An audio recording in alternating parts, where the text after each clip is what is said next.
Welcome to Season 2, Episode 2 of the SoothSight podcast. In today's conversation, we delve into forecasting, procurement, and S&OP with Dr. Anand Jayaraman. Dr. Anand holds a PhD in physics from the University of Pittsburgh and has conducted sophisticated research in areas like fluid mechanics, non-Newtonian fluids, chaos theory, and thin film dynamics. Following this, he spent 15 years in algorithmic trading and hedge funds. Dr. Anand also served as a math and physics professor at renowned institutions like Penn State and Duke. And for the past 5 years, he's been applying his extensive experience to the consulting world, and we're fortunate to have him as our chief data scientist at Soothsayer. Dr. Anand, thank you for joining us. Thank you, Chris, for having me. It's an honor and pleasure to be part of this podcast.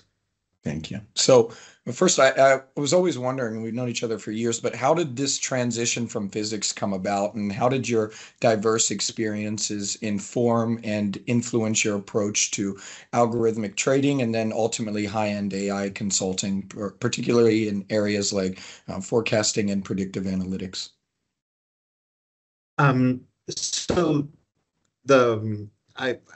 had a sort of a long transition period. My PhD was in the area of nonlinear dynamics, and I sort of a dense area of mathematical physics. We were basically at that point in time, chaos theory was very hot, and I really loved that particular area and how mathematics can actually help in predicting complex phenomena. But then, unfortunately, my advisor had cancer and he passed away, and I was left without a job, and I wasn't sure whether I'll be able to finish my PhD or not. Fortunately, I finished my PhD, and I found a postdoc position through a friend in a completely unrelated area, which is non-Newtonian fluids. And I did my postdoc for 3 years. I worked on non-Newtonian fluids. And for me, I just loved the fact that, I was exploring a new area, completely unrelated to my PhD. And still, those mathematical methods was helpful. And it gave me a new perspective, coming into this area with just the math background, learning the physics of it and applying the maths over there. And I did the next stint. I thought, let me go ahead and learn another field. And I moved to, when I moved to Duke, I was working in weather prediction and neuroscience.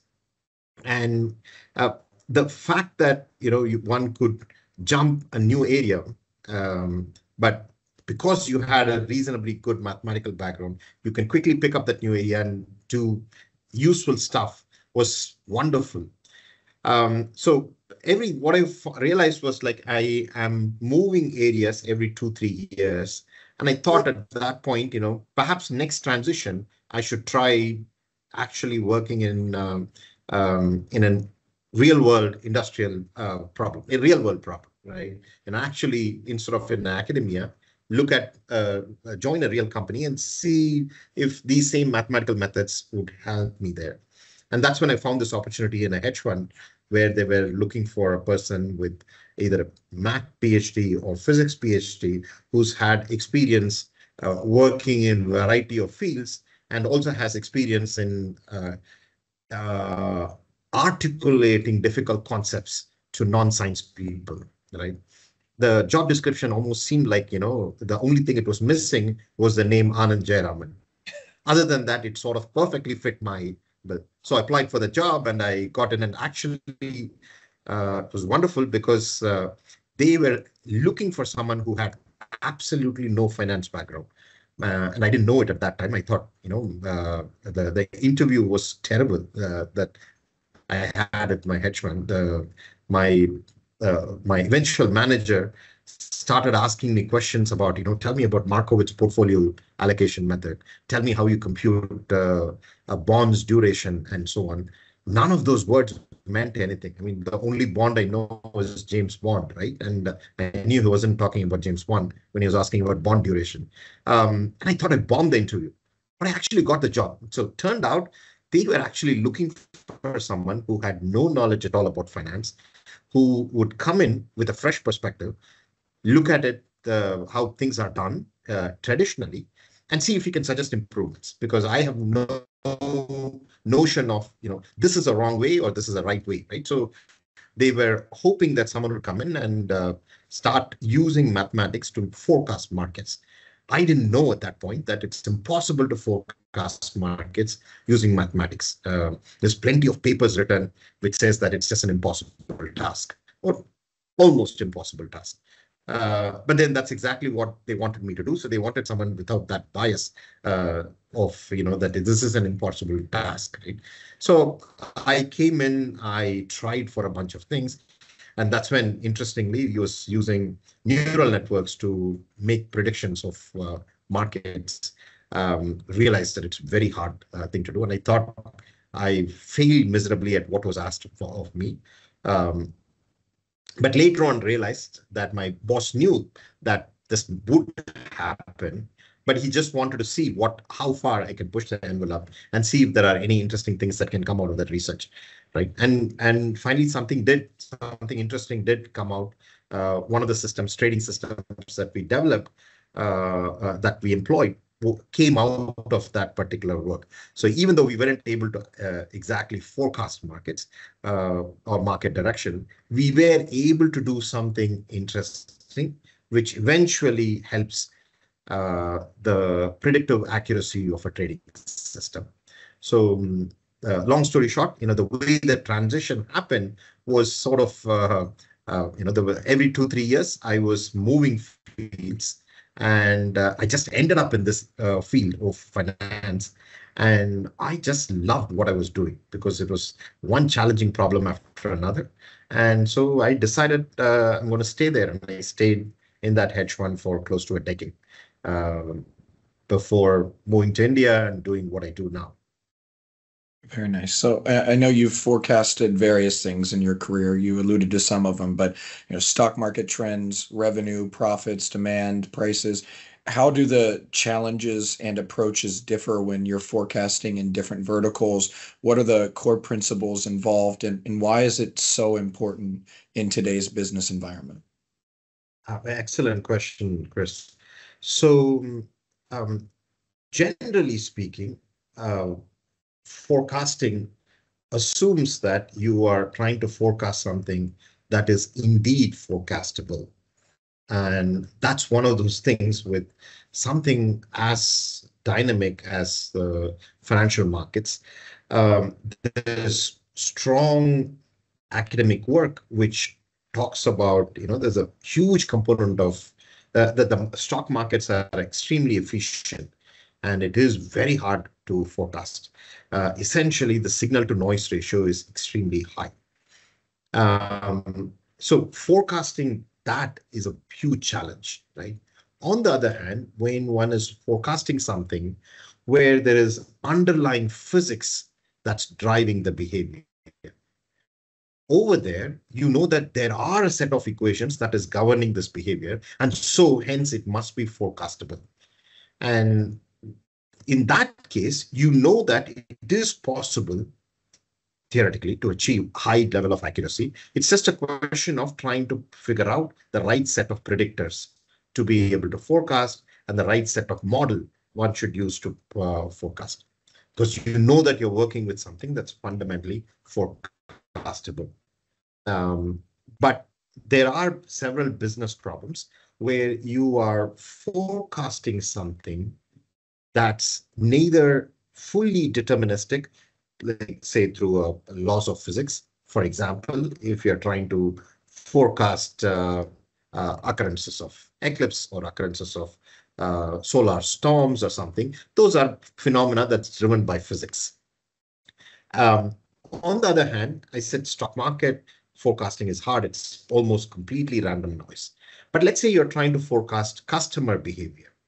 Now, there is certain amount of forecastability there, because even though an individual customer might be hard to forecast, as a group together, there is some forecasting ability that you get because of group dynamics. But you know what happens? As you forecast, there are some models that work well, but as other shifts happen, the economy changes, cultural behavior changes, customer behavior changes as well. So the model that one forecasted some time ago might stop being valid later on, right? So the idea of knowing what is it that you're trying to forecast and having an intuition about what might be the kind of dynamics that changes, what might be factors that changes the dynamics, will help you pick an appropriate model, an appropriate set of predictors, which is why I've never been a fan of often when students learn deep learning. One of the ideas that people talk about is that deep learning will automatically figure out all set of features that are needed to predict something. Right, and that's one of the charm of deep learning. Using data, it automatically figures out what features are needed to predict or forecast something. And it almost gives an impression that one doesn't need domain expertise. Right? I believe that domain expertise is very, very, very important. And it does help in allowing you to pick better models. It allows you to understand the duration over which forecast might remain valid, and knowing when to retune the model and so on. So clearly working, having some domain expertise always helps with your forecasting ability. Absolutely. What do you see the differences then between like short-term and long-term forecasting, and how does that how do they influence decision making? So short-term and long-term forecasting. So this sort of ties to the previous question you asked, right? So it depends on starting understanding whether the thing that you're forecasting is first forecastable or not, or trying to have a sense of the signal to noise ratio over there. And that allows you to decide, to what level, what durations are these forecasts even reasonably accurate. But then there are also some problems where there exists some problems where there is a physics available. There's physical phenomena which is driving a process, and there are equations which guide that process. For example, weather. We know that there are a bunch of equations that are there which describe weather, and so theoretically they are forecastable. It should be possible to forecast, as much into the future as possible. But it's one of those chaotic systems where the ability to forecast starts to decrease with onset of time because of chaos.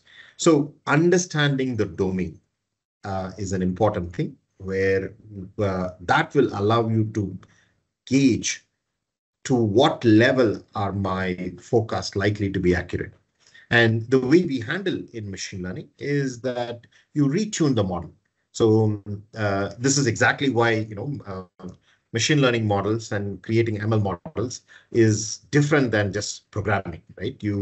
A software product, you create a product and it works well for as many years as you want, right? And later on, you might, if a new software comes, you upgrade, but nothing else changes. But with ML model, one needs to constantly keep watching and perhaps retuning.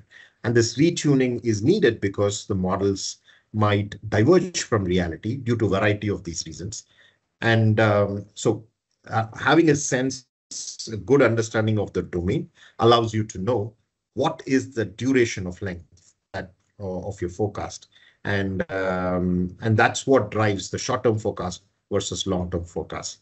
But there are other processes also one needs to take care when that your forecast cannot be valid for too long, but there might be business needs which might require you to forecast for long. But we can talk about that later, like what kind of process one puts in place when that your forecasting accuracies are not great, and how do you handle it and all that. We can talk about a little bit later. Sure. So, I mean, then like when you're dealing with many items or longer horizons, are there like unique situations that arise and how do you address those? So there are certainly situations arise, and this is the thing, right? I mean, the way I see it, you always will have uncertainty. You always know that the forecast that you're going to be making is likely to be off, but you still need to make business decisions. A classic example is this. We did this project for one of this large manufacturing companies where they were for the procurement department of this large manufacturing company.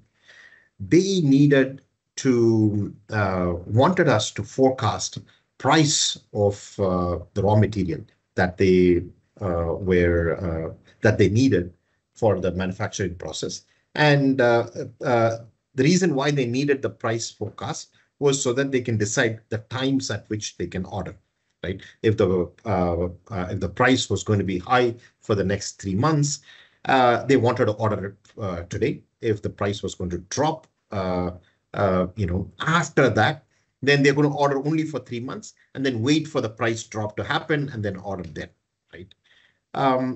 Now, ideally, if you're able to forecast for 6 months, then based on that forecasted numbers, they will be able to place order.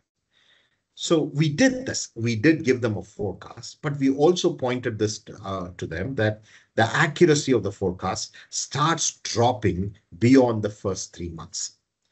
And so we put in place processes which allows them to, this is called as navigation process, where you do reforecasting every 2 weeks and where you use the more current information and see how your forecasts have changed and update your ordering schedule based on that. The point I'm making is this: you acknowledge in the real world that there is going to be errors, there is going to be uncertainty. So you put in place business processes that can handle that level of uncertainty, right? We don't go in with the view that ML is going to get 100% accurate. And so I'm making these forecasts and place orders based on this, and nothing is, I'm not going to change anything, right? That's a wrong way to do it. You accept the fact that ML is better than what a human is doing right now. It's an improvement over the current process. But even now, there is going to be errors. So you look at business processes and update business processes so that you can accommodate that level of uncertainty and do these navigations so that your business process is not impacted, right? And I do think this is one thing that people who are new to AI sort of miss. They expect AI to have 100% accuracy or 90%, 95% accuracy, which is, if it's possible, it's great. And there are places where it is possible. But even if you're not able to get that, if the way you should approach these problems is AI adding something to, is it AI able to do something better than what your current process is doing? If it is, we take that and we will figure out what set of additional business processes needs to be put in place to guide us when we do see that there's new information which should change the forecast. The metrics matter, and not all errors are the same. So how do you assess the effectiveness of different forecasting methods in diverse sectors, and what criteria do you use to determine their success? That's a great point, Chris. Often people focus on algorithms and having better algorithms, and people think that's the most important thing. But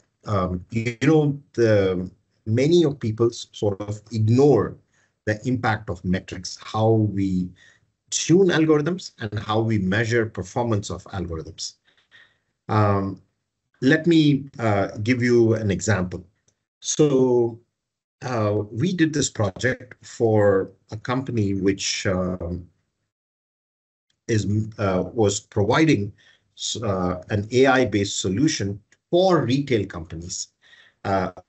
This company, what they were trying to do was they wanted to provide this software which will look at the past sales data from these retail companies and tell them, how much milk cans should they stock for the oncoming 3 weeks, how much, how many sausages are needed, and so on and so forth, right?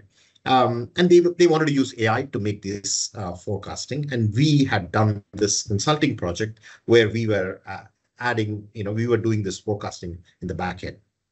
Now, when you're making forecasting, and here you're forecasting number of milk cans, right? So this is a regression problem. Regression problem is where you're forecasting numbers. The standard error metrics that people use is RMSE, root mean square error. So essentially what this metric does is you are measuring the actual number of milk cans that were sold minus your predicted amount, and that's your error. You take a square of that number because your under forecasting is bad, over forecasting is bad as well. So you take a square. You don't want to take for negative numbers. And so this is a squared error. So there is a metric which takes this squared errors. It's called root mean square error metric, RMSE. And they tune the algorithms so that this RMSE numbers is as low as possible. This is the way all machine learning is done. There are some metrics you choose and you tune the algorithm so that this metric value is as low as possible, this error metric value. Now, we tuned this algorithm, and they wanted to try out this algorithm, test it out as a pilot phase at 3 stores. And they ran this algorithm. And when we had our meeting the next month, they came in and they were absolutely thrilled. Right? They came in and said that, Anand, you're a genius. Your algorithm worked fantastically, right? And I'm like, yeah, I know I'm a genius, but tell me more, right? What do you mean the algorithm worked fantastically? And I was a little suspicious. He said, you said that there's going to be, 120 milk cans that's going to be sold. And exactly 120 milk cans were sold. Okay? And that really surprised me. It's always nice to get the prediction exactly right. But when that happens, but you know that there is always going to be errors, right, in your ML algorithm. I was really surprised. Then I asked them about their business processes. What did you do? How did you test out an algorithm? So what I realized later was that the algorithm had predicted 120 milk cans. And so these guys had stocked 120 milk cans. And so what had happened was 120 milk cans got sold. There were probably more customers who came in and found that there were no milk cans to buy. And so the POS system registered only 120. My algorithm had predicted 120. They stopped 120. So the POS system had registered only 120. What had happened was I had under forecasted. The machine learning algorithm had under forecasted.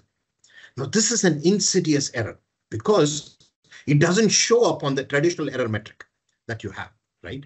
Now, what this meant was that we realized that for these companies, under forecasting is a much more serious error than over forecasting. If I had over forecasted and say I said that 120 milk cans are likely to be sold and only 110 got sold, yes, 10 milk cans is going to be a waste for them. But that's an acceptable loss for them compared to the loss of a customer who walks in late night at the store and finds that milk can is not there. Potentially, you're going to lose that customer for life. They are not going to come back anytime in the evening, right? Because they say that, oh, I come to the store, I won't find this milk can. So what this means is, depending on the domain, you need to change the metric, error metric, In this case, we picked an error metric which penalized under forecasting much more drastically than over forecasting. And then we retuned the algorithm. Of course, then the predictions were not all that great, but that's okay. We do expect errors, but this was much better. It served the business need, right? So metrics are extremely important. And again, not all errors are same, right? We do know that some errors matter more. Now, this idea is familiar to people when it comes to classification problems. During classification problems, we explicitly have different kinds of metrics. We have sensitivity, specificity, precision, which sort of try to indicate to the user this particular algorithm, how does it do with respect to one type of error versus the other, right? But for regression problems, strangely, the error metrics most people use are symmetric. And it doesn't really account for this fact that for a business, one type of error is more serious than the other. And this is where, again, domain expertise helps.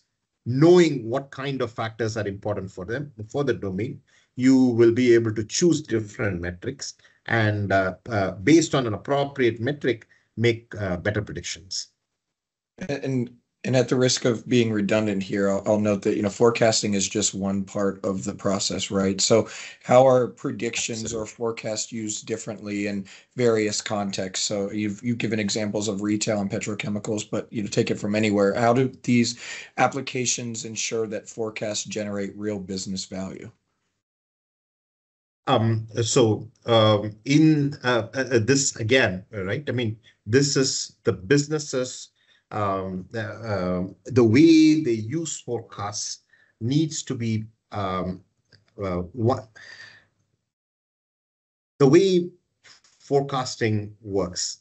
The data scientists have a sense of what kind of errors are there in the forecasting part, in the algorithms that they use. The business owners know what kind of errors are acceptable, what kind of errors are unacceptable, and how will their value, the way they recognize value, changes when this kind of errors happen, so on.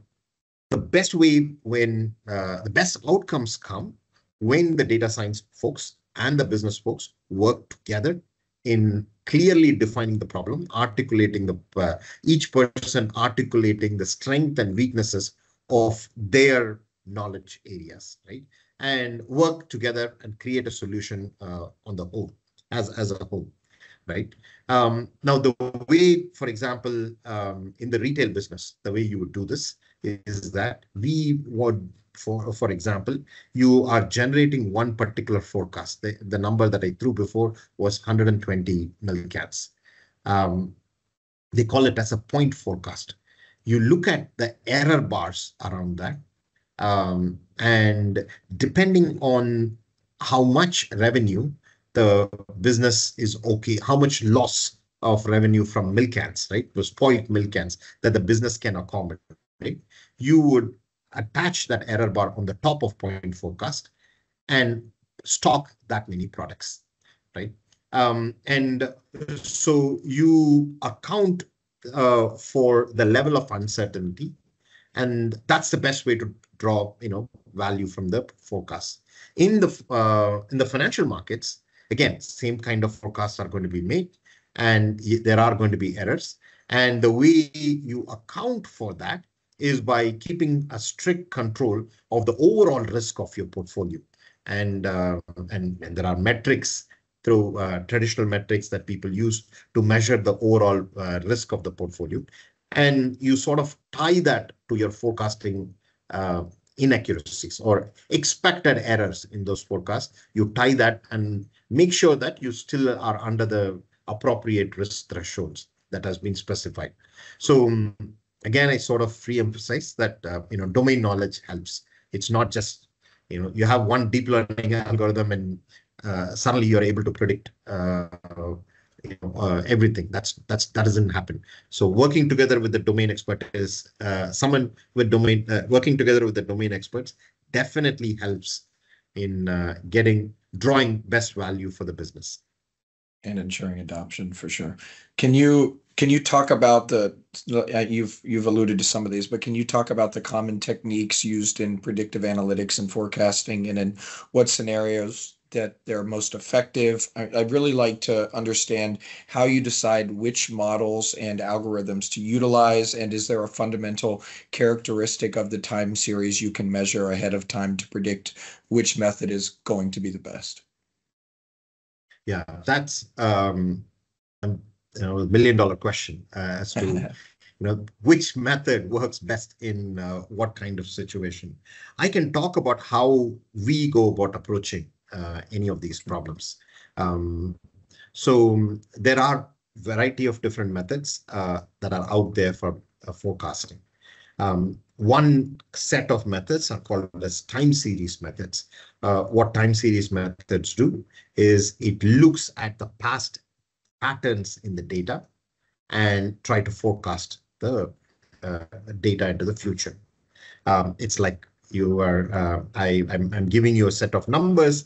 I say that 3, 4, 5, 4, 3, 4, 5, 4, 3, and so on. Now, if I ask you what is next, you look at this pattern. Okay, there is increasing values, then decreasing values, increasing values, decreasing values, and based on that, you make forecasts.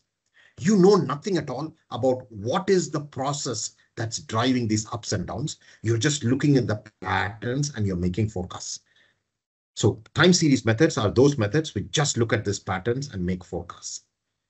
The first thing that we do is we look and see if time series methods can help in forecasting a problem. Time series methods can help when there are clear trends there in the data or clear seasonalities. Clear periodic patterns are there in the data, then time series methods would be great. And there are ways to quantify it, the extent of trend, extent of seasonality.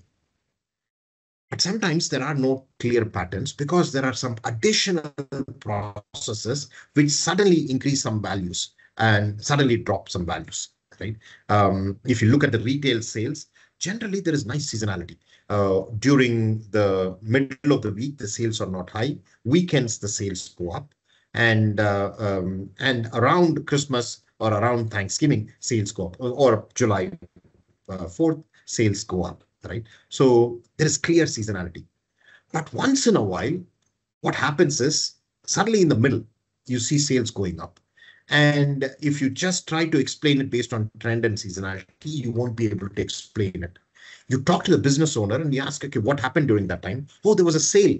There was a special sale that was we had initiated. And so the sales went up. Now, what it means is that you need information about something external to predict what's happening in the time series. This is where the traditional ML models come in and shine, right? Where in traditional ML models, you're able to put predictors that can drive, that can help you predict. So the way we approach these problems is see, what is the extent of seasonality? What is the extent of trend? And if just looking at trends and seasonality, we are able to predict, great, those time series methods work. But if we find that there is not enough seasonality, or once in a while, there are these big factors which suddenly skew what the sales numbers more than what might be predicted by purely seasonal factors, then we go to ML-based approach, right? And so this is the approach that we generally follow. Usually, ML-based approaches are really good.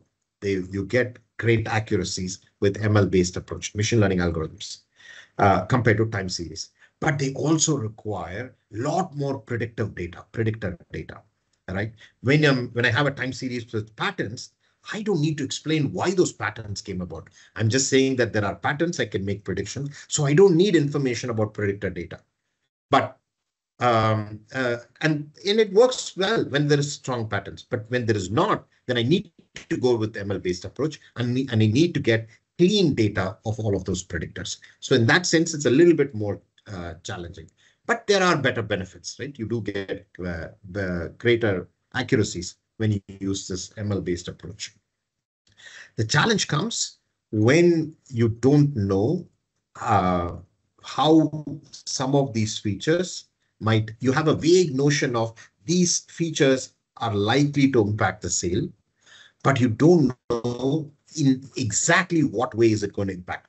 Is it a square of this value that's going to impact, or a square root of this value that's going to impact, or a sine of this value or cosine of that value that's going to impact? When you don't know that, then it becomes challenging. Then that's where the more powerful methods like neural networks and deep learning can help. It can automatically figure out, oh, you know what, you take this feature and take the sinusoidal value of the other feature and multiply them. That will give you a better predictor, right? Instead of you figuring it out, those other approaches can figure it out automatically. But the way we approach is always through the simple time series methods. Then we move on to the ML methods. And when that doesn't work, that's when we start looking at deep learning or other approaches. Different industries have unique data characteristics, right?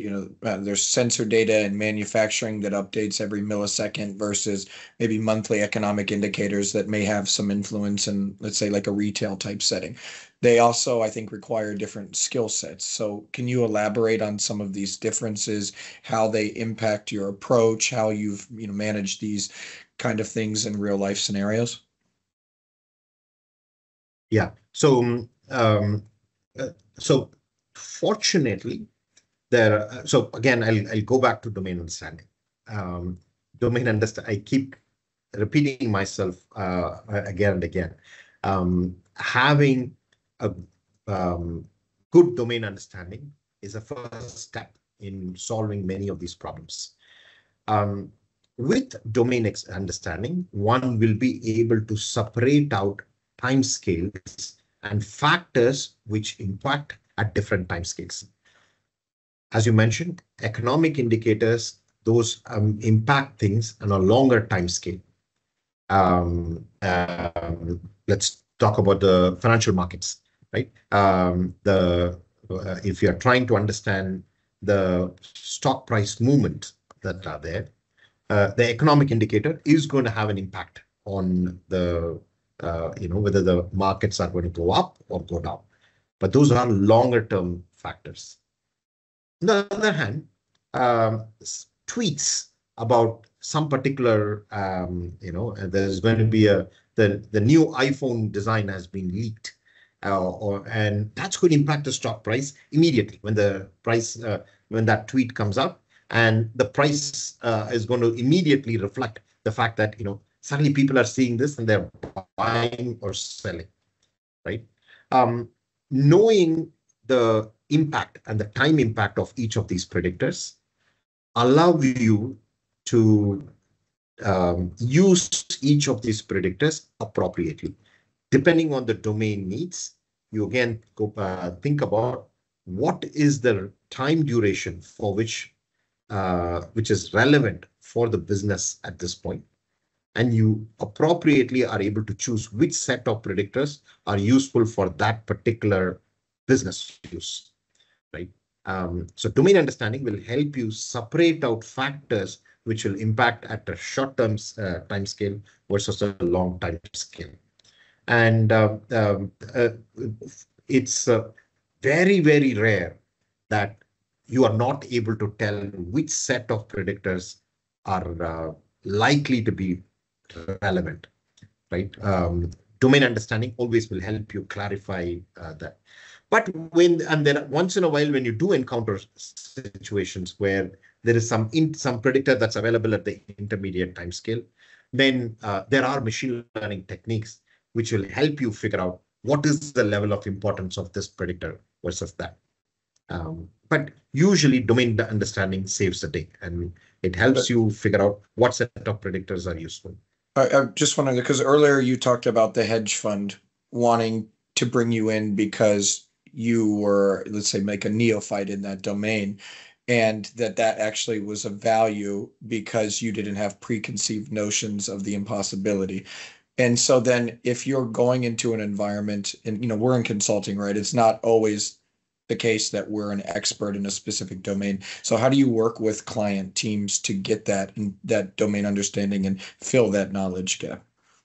Very, very nice. Again, so we do, as you know, in Soothsayer, we do have um, uh, thankfully, different domain experts in variety of domains. Relative to many of the other companies that I've seen, we do have people with reasonably good domain expertise in broad sets of domains. But again, one of the things that I think that differentiates us is that most of the projects that we do, we start with this education phase where we clearly try to set expectation and we articulate what kind of things are possible with ML and AI solutions. And we go in with an open mind saying that, look, there are things that we don't know. We understand generally how many of these processes work. And we can tell from our expertise in other domains that when some of these methods have been tried, they found successes and some of the failures happen because of these, right? We have this workshops where there is, I'm saying education, but it's not one way, right? This conversation happens both sides, and the domain experts talk to us and tell how they see things, and we tell them what our experience is in that. And the way we execute projects is usually, I'm proud to say, as a team. We most of the time we are during the process where we are figuring out the solutions. The people from the client side and us, we work together as a team because we know that we are trying to solve this one common problem. I'm not coming there saying that everything that you guys have been doing is wrong, right? That our way is the best way. That's not the way it works. And so we do have domain expertise, yes, but we are also careful. We understand that they have been doing their business for a long time, and they were able to do it before the AI solutions came in. So let's figure out how they do it. Usually they are able to articulate, they are able to tell us how they make their decisions now. And you look at those factors and you figure out from there what set of predictors are likely to be useful in the ML algorithm. So conversations with them help us in their feature engineering. And when in doubt, that's when you use the algorithm to figure out, you said that this particular factor was important, but what the ML algorithm is saying is that that's not quite as important. Here is another factor that's important. Do you agree? Do you think this is right? And sometimes they say, that's interesting. I didn't know that, right? Or sometimes they'll say that, no, I think what you're seeing is spurious correlations. Then we'll go back and we'll fix that, right? So there's a back and forth that happens. The goal is always to make sure that we do deliver a good product, and not that, that this piece of key intelligence came from which side of the team. We work together as a single team in most of the projects. Are there any trends in forecasting and predictive analytics that you're most excited about? Like, for instance, I find it fascinating and I really learned this from you, I suppose, but to see these transformer models that were originally created for natural language processing being utilized for time series forecasting. So, like, how do you see these kinds of like innovative approaches influencing the future of data science and AI? I see it with sort of mixed emotions. One is I genuinely think, and I keep telling, right? I come from when I came from finance, right? We were the people in the hedge fund, the way they were operating was they had clearly defined rules based on their past experience, right? On how exactly markets behave. And so they had rules for their trading system. When the price goes above the 200-day moving average, you buy, otherwise you sell, and so on, completely based on domain expertise. Whereas when I came in and we started building ML-based solutions, what ML-based solutions allow you to do is that based on your broad understanding of what set of features are important, you allow the ML to automatically figure out the patterns and create rules. right? And I see that as a superior way of figuring out rules, right? You let the data teach you what should be the set of rules for making some forecasts and some predictions and so on. Now, this deep learning, what happens is that you don't even give these set of predictors, important predictors. You just feed in raw data, and the algorithm automatically figures out what are the set of important predictors. It extracts important predictors. It does the feature engineering and makes predictions, right? And I always felt a little bit jealous that, man, I had to spend so much time for feature engineering, and you guys just come in, you just throw in a bunch of raw data, and the algorithm automatically figures out everything. But of course, that doesn't happen. It happens at a cost. You need a ton more of data for the algorithm to do that. So long story short, what I'm trying to say is this deep learning based inspired models have now come to structured data and are now being used to forecast time series, right? The way these algorithms work is it tries to bring in some of this automatic feature generation aspects to structured data, the automatic feature generation aspects that was useful in language models to structured data. And I do believe that it will add value. It's going to require a lot of data, but it will add value. But right now, I've always had this bias that my feature engineering is superior to that, and I still carry that bias with me. But I'm watching with excitement. Anytime we are able to do better forecasting, that's great. It's great for everyone. I think so far there are a variety of these models that have been there. All of them at this point of time have mixed results. They're not great, right? But there is a lot of efforts being put in. And I think it's one of those things that will eventually, you'll find that these transform models are going to start doing better particularly when you have large amounts of data. So, tick data or minute data on power consumption or weather forecasting, where you're actually able to get data at very high frequency. These models are likely to do better. But at this point of time, they're it's not uniformly big success or anything. But we are optimistic that those models will start to we'll figure out how to tune them and how to get good results from them. You've done extensive work in procurement, sales and operations planning, areas like this. Can you explain the importance of these functions, how these forecasting techniques integrate with sales and operations planning processes, and what key benefits you see from this integration with business? So procurement business is one of those places every company should be using machine learning to improve their efficiency. Large companies, if you look at their overall procurement spends, runs into billions of dollars. And if machine learning can bring in even 2 to 3% improvement over their existing process, that's huge amounts of savings, right? If you are able to either predict price, predict demand, and look at any wastage and try to understand which are the time periods when wastages are high and accommodate that into your business processes, you are going to save a lot of money.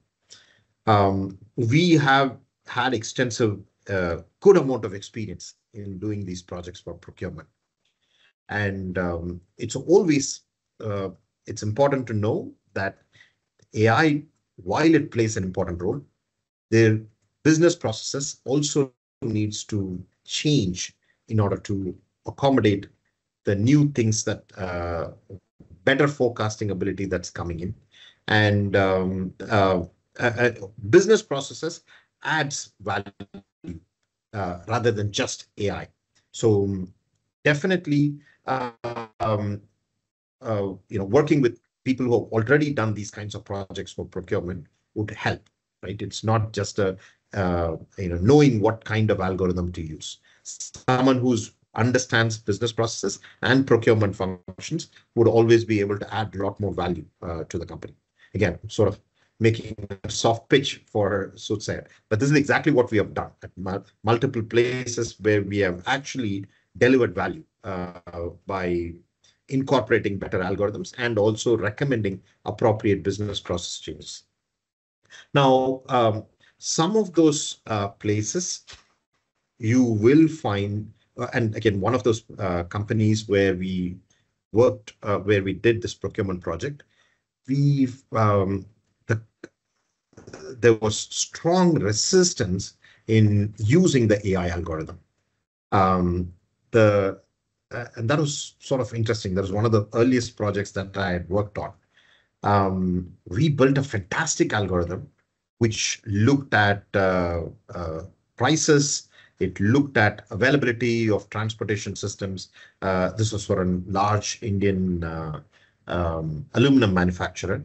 We looked at availability of transportation systems. We looked at the price, and we looked at the weather, brought in all of that to create this optimization algorithm, which gave an ordering schedule. The company, if they had used that particular algorithm, would have saved a ton of money. Even within a year, they would have made many times the amount that we charge for that project, right? But the company is not using that algorithm because the way these projects were implemented was the CEO of the company had decided, one of the large consulting companies had pitched to them saying that AI is the way to go. And the CEO decided that this project takes priority, and the CEO decided to implement this project. The project was implemented on a top-down basis. As I've been saying over and over again, for AI projects to succeed, we need to work with people who are already part of this functionality, and we need to find a way to incorporate this AI solution as a part of their existing business process. And change management is a very important factor in all of these success of all of these projects. And that's one thing that we have learned how to do right now, right? Given that I've had some bad experiences, given that I'm completely misread the situation before, I thought I have this great AI algorithm. Everyone would love it, right? Everyone would want to use that. But that's not what happens. I mean, there's always all kinds of issues that are there. And there was a lot of insecurity. People thought this AI algorithm is going to imply that people are going to lose jobs. All kinds of fears are there. And so change management is a very important factor when one is implementing these solutions, right? So we do, at Soothsayer, we call it, the company name is Soothsayer Analytics. But really what we do is more than just analytics. I mean, we understand business and we make appropriate recommendations, right? Not just on the analytics side of things, and also on the business process side of things. Yeah. And a similar project, but done in say with one of the largest chemical companies, involved building an optimization algorithm that integrates AI-based demand and price predictions with supplier and inventory constraints to provide, again, an optimal ordering schedule. In this case, very successful. Can you walk through, what the key challenges were that you faced there, but then how we were able to overcome them in this situation and, create, in reality, tens of millions in ROI?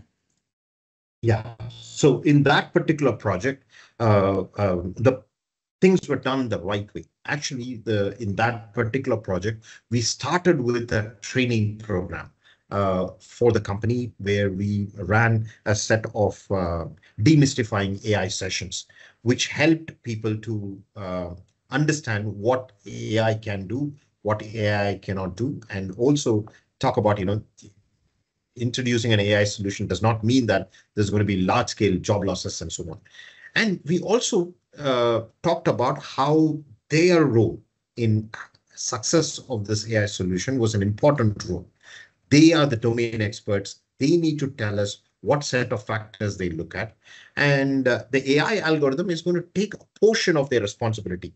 But still, we told them, we very explicitly articulated these solutions, they're not going to be 100% accurate.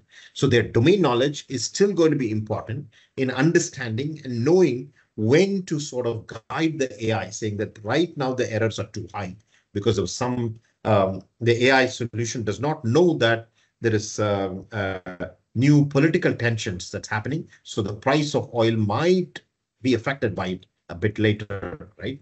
And so those are the times where the domain expert actually plays a role in deciding that, you know what, the AI is making a recommendation right now, but at this point in time, I'm going to sort of scale down the ordering numbers or whatever, right?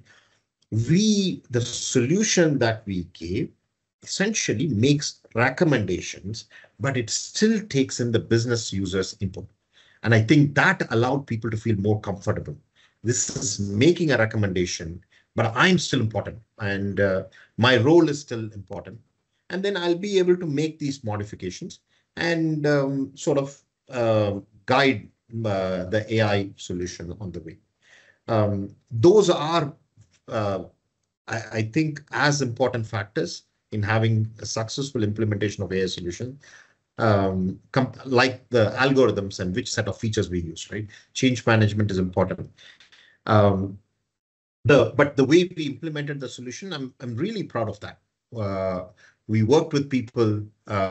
They understood that AI is not something that's going to be always 100%, and AI doesn't mean that there's no role for the humans either. And so that allowed that was one big factor which made that project a big success. Can you elaborate on how the integration of AI kind of predictions and forecasts are improving the efficiency and the accuracy of procurement processes compared to some of the traditional methods that they would be using? So one of the factors, for example, the in that particular company, they were the kind of issues that they were facing before our project was done were these.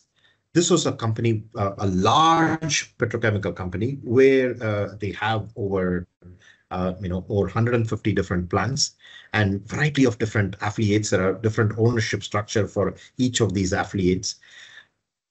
For the purpose of efficiency, what this company had done was that they moved the procurement department to be sort of above. Previously, procurement was done separate. Procurement was done separately for each of the plants. Right? There was a procurement manager in each of the plant, and each of the plant used to procure whatever raw materials they needed. But for the sake of efficiencies and for the sake of scale, they moved the procurement function outside this plan, and they had one global procurement, which was going to order for all of the plants. And this was obviously a good move because now you have scale. You can negotiate better, right? And that was the reason why they moved. But the problem then became that now you have two different layers. The top procurement layer was not getting information about what was actually happening at the plant level. And they didn't have a clear understanding of what is the likely change in demand of this particular raw material from this particular plant. So the way the procurement function was happening was that they looked at the past data of, oh, this particular plant is ordering 3 tons of benzene every month. So we will continue ordering 3 tons of benzene, right? Now, obviously, this results in huge wastage. And what was happening was that many times material was being ordered and there is no place to store. For whatever reason, the plant went in maintenance or they changed some product formula or whatever, and the benzene requirement was no longer that much. And these guys were just going and ordering more and more benzene, right? And they were now wasting dollars because they were not able to offload the benzene, or they had to rent out external warehouses to store all of that. This was one kind of wastage that was happening. The second kind of wastage that was happening was some new order came to this particular plant, And now suddenly there is an increased demand for that raw material.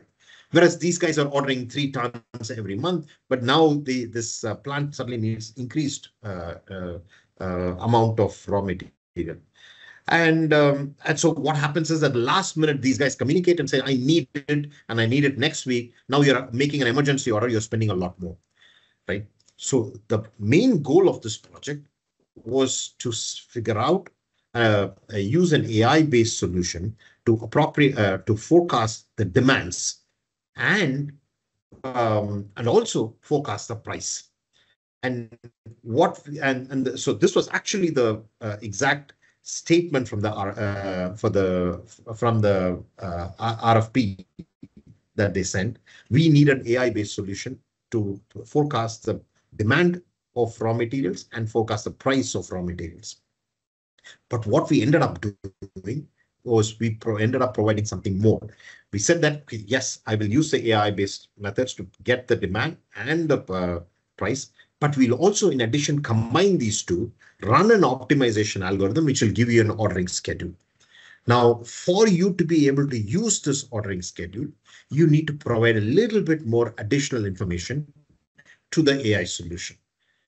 Let's say you have ordered 30 tons of benzene from this third-party supplier, and you told them that I need 3 tons every month. And let's say the supplier is going to send that, but they have delayed, right? Normally, you don't need to communicate that to anybody, right? The product arrived or product not arrived. When the product arrives, you ship it to the warehouse.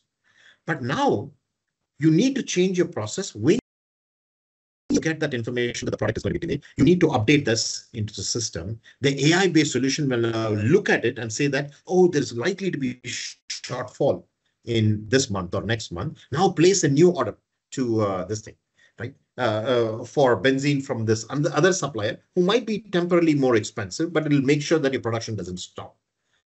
Essentially, the business process had to be changed slightly to fully utilize this AI solution. There were some processes which were not being done. Other processes are like material arrive. You don't necessarily, and sometimes what happened, the person who needs to enter that arrival of the material has gone on vacation, right? And so next month when they come back, now they enter 2 months worth of material have come in, and they enter that particular kind of information. But for the AI solution, that'll go crazy. So you need to make sure that you set in place these processes so that the correct date at which things have arrived and needs to be entered so that the AI solution can use all of this effectively. Essentially, what I'm saying is we designed the solution, we worked with them to tell them this importance of these processes, and all of that is what made it better. And clearly, they've saved tens of millions of dollars by following these entire process approach. Yeah, I mean, the ROI on this is astronomical, which I guess leads me to my next question. We know a lot and work with a lot of Fortune 1000, Global 2000 type companies, and we see so few multi-billion-dollar organizations capable of undertaking this kind of endeavor. And I'm wondering, is it that they're not capable? Is it that there's something that they're afraid of, or what is holding them back? That's a good question. My experience is that my feeling, my suspicion is that number one is inertia. Procurement is a complicated process, and often the feeling is that right now everything works. Why should we change? And we have 20 years of domain expertise and experience in knowing when to order what. And we are anyway, at any point of time, going to do better than what the machine is going to do. And I don't see how anyone can do any better, right? All of those factors are sort of there. But again, this is one of those functionalities where even if you acknowledge that whatever I'm doing can be improved by 2 percentage points, that's still millions of dollars of savings. Right. And it's worth overcoming that resistance, overcoming that initial inertia. But the problem again is that sometimes many of these, some of these companies come in and implement solutions in a way, again, this top-down approach, saying that I will, here is an AI algorithm that will do everything, and you go ahead and use the software. That doesn't, again, work, right? And this is why these change management principles are important. You acknowledge the fact that often there is inertia. You also accommodate, look at what their existing process and accommodate your solution in such a way that there is as small a change that needs to be done in their day-to-day processes. One example is one of the large clothing manufacturer, the project that we are doing for them. There is a forecasting team that's forecasts the number of products that are likely to be sold in the next couple of weeks, right? But the way they are forecasting, they do this forecast is using Excels, right? Now, we are doing this project where we are using an AI solution, which will now be able to make forecasts. But the way we are doing it is we are running these complicated algorithms, but at the end of the day, we are going to be writing it out into Excels so that none of the downstream processes needs to change. People who are going to be doing the ordering and managing inventory and so on, they're used to their existing process.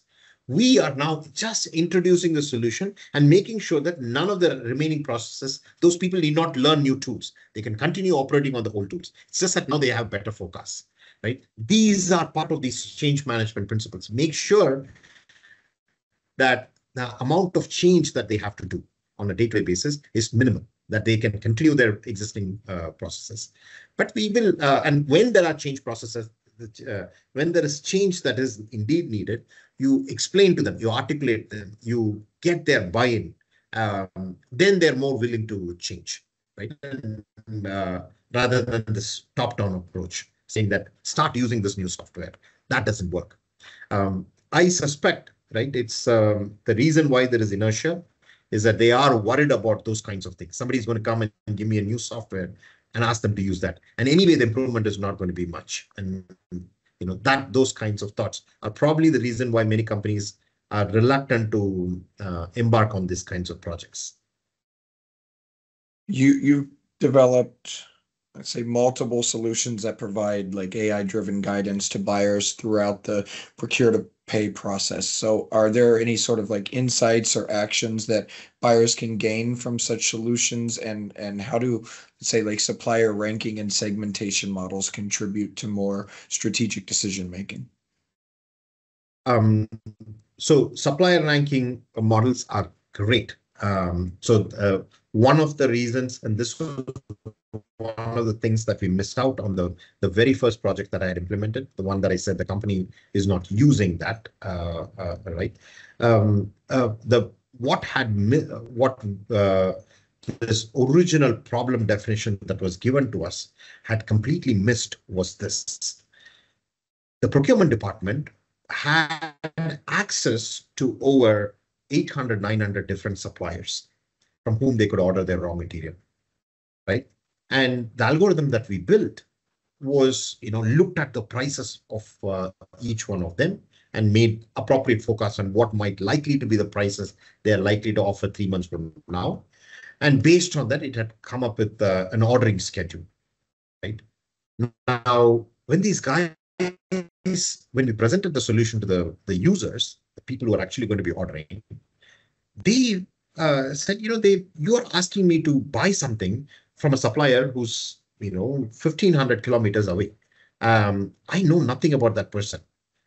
For 10 years, we have been buying from these 6 major suppliers. We have relationships with them. Now you're suddenly asking me to buy from some unknown person just because they offer low prices. How do we trust them, right? The piece that was missing in that solution was the supplier ranking. If only the way the project was implemented, if the project was not, the way the project was implemented, as it said, was top-down approach. The right way to do it would have been working with the people, understanding their priorities, understanding what kind of factors are important to them, using that to arrive at a supplier ranking, and using the supplier ranking as an input into this optimization algorithm would have gotten a much better solution, and people would actually be using this. So each of these pieces that you mentioned, right, business processes, supplier ranking, they all add value. And another place where AI can add value is in negotiations, in providing the procurement people information about what kind of overall orders that your company is making from these suppliers, and using that information to appropriately try and negotiate a better price, right? Ideas from game theory can definitely help in with supplier negotiations.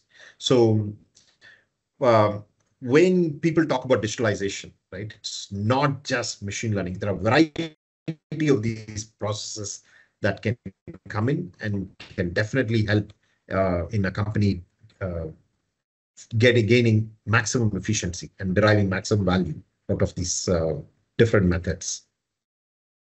How do you balance the need for accurate data with the practical constraints and uncertainties that procurement teams often face? So, like, for example, when you're trying to forecast the price of commodities like crude oil, where predictability can quickly be arbitraged out, how do you approach this challenge? This is one of the places where having this navigation plan is extremely important, where you typically have, and the process we suggested is that you need to have multiple runs of your ordering schedule and forecasting that's happening.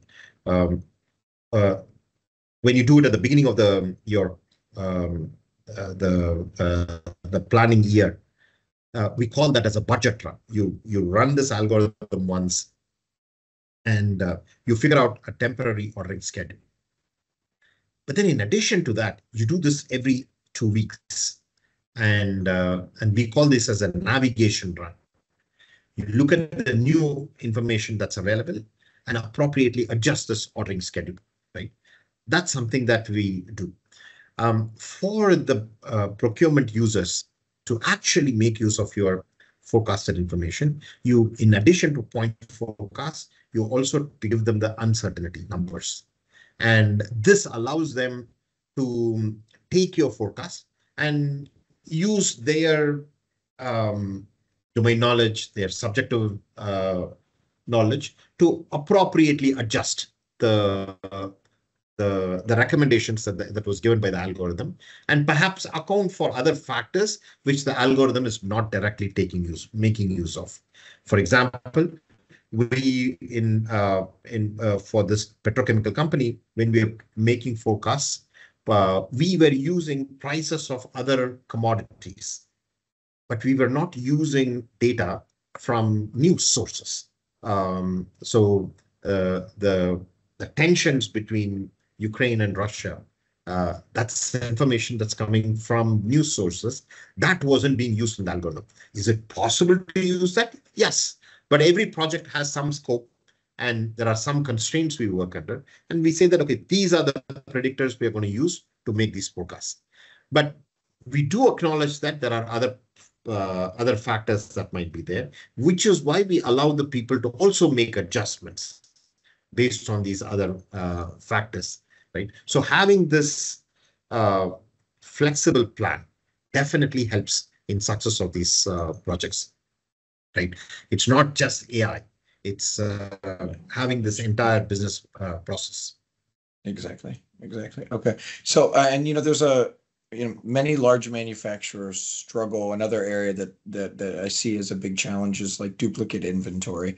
And I know you did some interesting work around detecting duplicate, like MRO and spare parts. Like, could you explain how AI can help identify duplicates and what results or improvements you've seen from implementing such models? Yeah.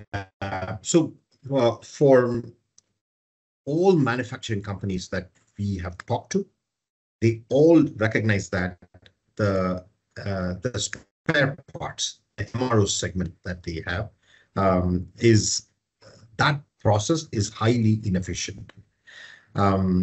Every manufacturing company, there are tons of machines that you have. Machines fail, machines require maintenance all the time. You need to have a stock of spare parts.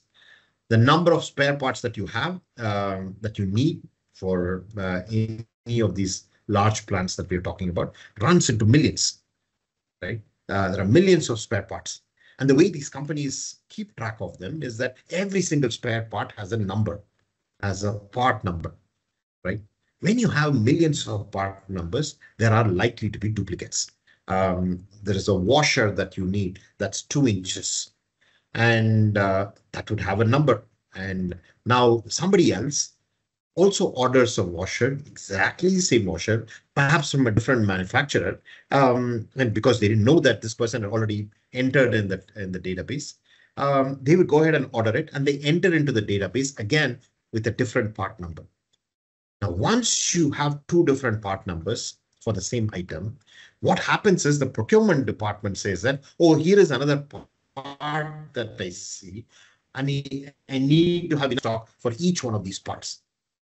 Essentially, what ends up happening is that you have 2 or 3 different part numbers for the same part, and there are, for all of them, the company is putting safety stock. That's a huge amount of wasted capital, dead capital that's there. It's not just capital, it's occupying space as well, right? And so all companies recognize this is a big problem, and they would love to tackle this head on and try to remove duplicates from their databases. But how would you remove duplicates from the database? I mean, how do you even compare? Now, if you think about it, this is a very challenging problem. The way I find out duplicates is I take one part number, right? 14573 part number. That's a washer. Now I need to take this and compare it with all the other million parts and say, is this part similar to that?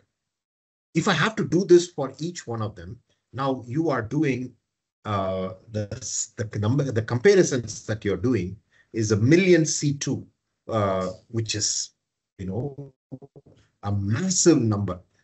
It's very hard to run an algorithm that will do part by part comparison, right, based on just the description. We found now through LLMs smarter ways of trying and identifying duplicates.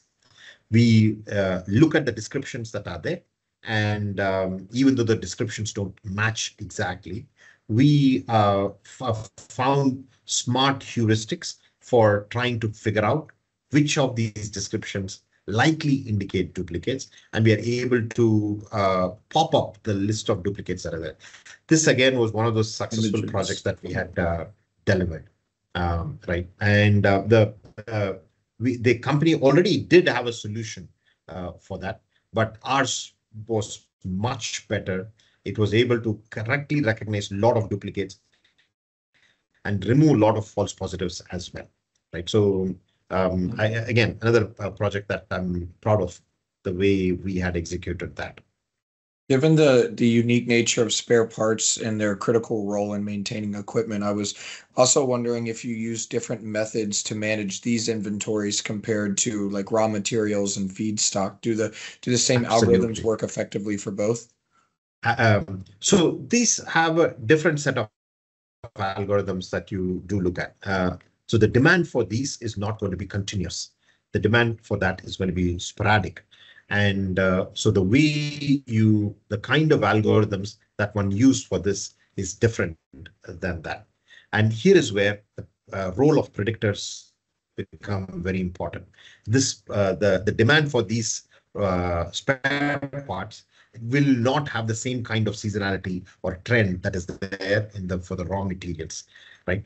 Instead, the demand goes up whenever there is a maintenance that has been scheduled, right? And the way we forecast these is by trying to integrate other data that's available within the company regarding their maintenance schedule or regarding some other the level of orders the company has, because when the level of orders is higher, the usage of the machines are higher, and the likely failures are also likely to be higher. So we use multiple data sources, integrate them, and try to use for forecasting the demand for MRO. Each of these requires slightly different solutions. So if you could create an AI system to interact with any historical figure or era to gain insight or predictions, who or what would you choose and what would you hope to learn? The character I would choose would be Isaac Asimov, the science fiction writer. The reason is I'm a guy who spends most of the time doing these forecasting projects, right? And I had read Asimov a long time ago, some 3 decades ago, when I was in college. This book, the Foundation series. And Foundation series, the main story, the key premise is that this advanced civilization, humans have figured out a way to predict the future of societies, right? So he talks about this new area called psychohistory, where using mathematics, you're able to predict the behavior of culture, behavior of societies.